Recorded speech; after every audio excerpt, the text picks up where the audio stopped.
there'll always be a void, there'll always be an unsurety, an insecurity within you that's trying to alert you and alarm you to the fact that you're going to be with somebody that's not going to commit.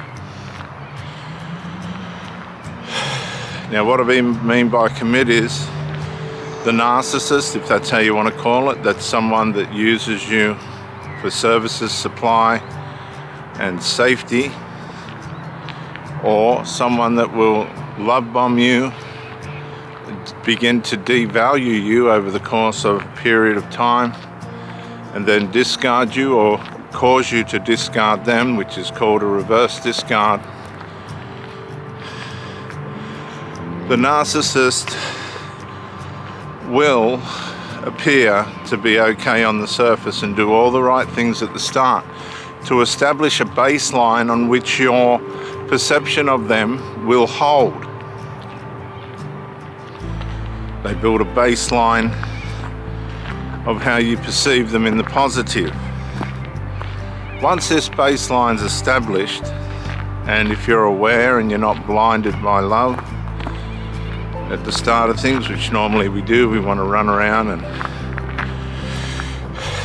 like a bird building a nest and try and get that connection in order and in place and make sure that this thing's going to work, which really isn't a guarantee of anything, because what's happening in somebody else's mind most definitely usually isn't happening in your mind.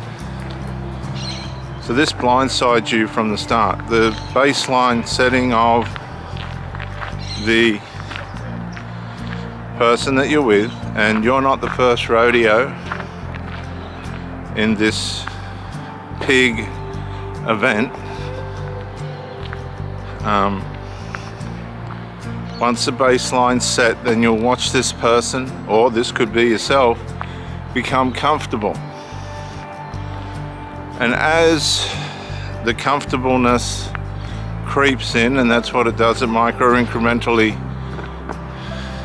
Machiavellian like creeps in, you'll begin to notice that this ain't in parallel or correspondence with the baseline perception that I had of this person.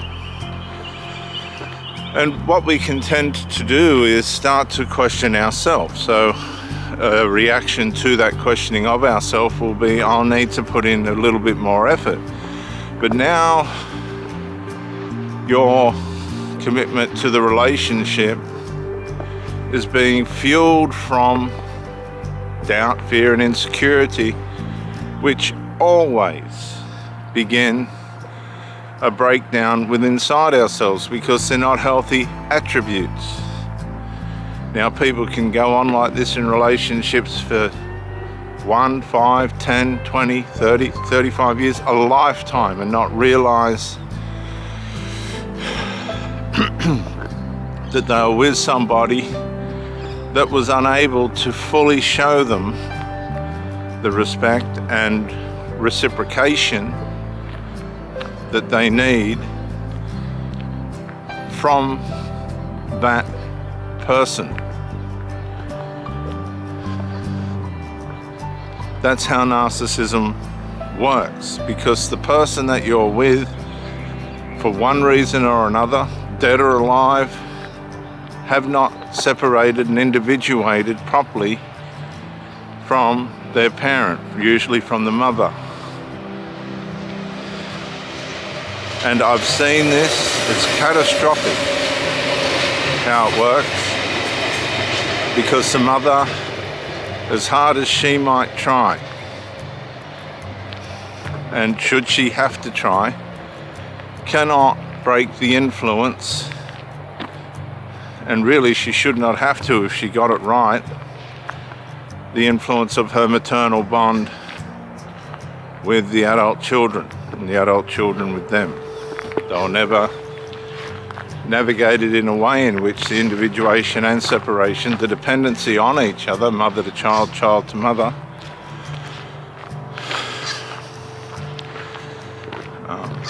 took place. There was no individuation or separation. So there was always this intimate emotional connection that these people found security, identity, and answers to their failures in. It's very negligent and abusive. Because when these people, and there is a train coming, when these people meet people outside of the maternal relationship, and I'm talking about adult parent-child now,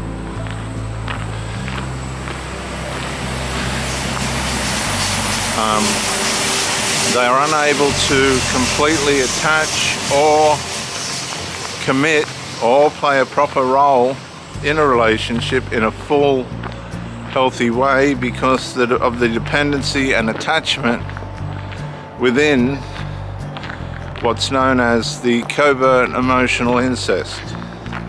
And this is where all narcissism begins. If you meet the parent in a covert emotional incestual relationship with one of her adult children, or more, can be more, you will never, ever, ever get the full satisfaction that you, by nature and the way in which we are made, need for that relationship to flourish and be sedimented, as it were. There's always a stir up. The sediment's always stirred up. There's never a regulated situation between you and this person. And these are all alarm bells, but our faithfulness and loyalty, probably our determination and attraction to the person, keeps us pushing on. And these carrot danglers, I'm sure you've heard that saying, carrot dangler, do just enough, if not a little bit more or less, depending on where they're at and what they're being caught for and what you're allowing them to get away with or not to get away with. These carrot danglers will lead you on, and they will lead you on for years and years and years. They won't fix the underlying problems because they're split. They're psychologically split. They value their narcissistic covert emotional incest relationship with their child or children, or with the parent. You'll see a lot of young men with their mothers can't sustain a relationship with a woman because the sinful nature and the way in which it's formulated the narcissism within that man will sabotage the relationship. And it works the same for the parent. And they push people away because they leave them unsatisfied. And it's all a big waste of time, and you shouldn't have any conscience if this has happened to you. So as you become aware that the person that you're with is not quite right, I would challenge you to check their relationship with their parent or the parent with the child. And I'm sure you'll find an ungodly, intimate connection between these two or more, which is undermining their capability of giving you a full-hearted, enriched, psychologically enriched relationship. And as you become aware of this, and you begin to come out of the blindness of your loyalty and devotion and faithfulness, which happens to a lot of cult people that wake up, it takes years to reprogram them into understanding that they were deceived. You need to allow things to sediment, come to your senses, watch the situation very carefully, and conclude that this person is never going to be able to provide for you the things that you need that are going to sustain a healthy and happy, regulated relationship. And once you are aware that this ain't going the way that it should, and hopefully there's no children involved or being brought into the world, you can,